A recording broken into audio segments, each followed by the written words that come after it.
چنانچہ ہمارے بزرگوں نے لکھا ہے کہ 11 چیزوں سے 11 چیزیں قائم ہوتی ہیں.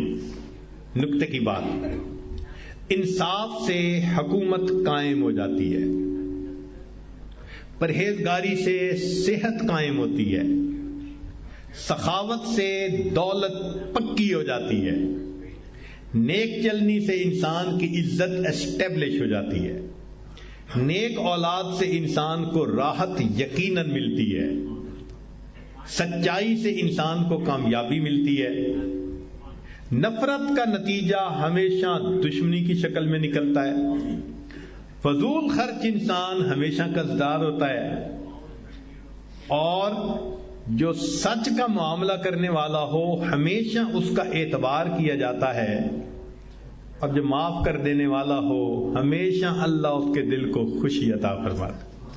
تو معافی کے بدلے خوشی یقیناً ملتی ہے. جو بھی معاف کرے گا کسی کو اللہ اس کے دل کو خوشی عطا فرمائے. تو معاف کر دینا اپنے دل کو خوش کرنا ہے. آج چھوٹی چھوٹی باتوں پہ آپ دیکھیں ہم دلوں میں رنجشیں رکھ لیتے ہیں.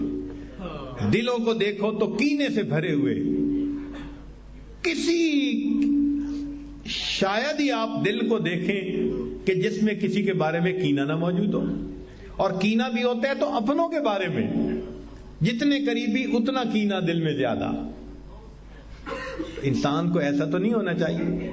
تو معاف کر دینے کی صفت ہونی چاہیے. ہاں اگر آپ دیکھیں کہ بھئی میرے اوپر لوگوں کا حسد زیادہ ہو گیا، فلاں ہو گیا، تو آپ کو اللہ نے قرآن پاک دیا، قرآن پاک کی صورتیں پڑھیے، اللہ آپ کا محافظ بن جائے گا. چنانچہ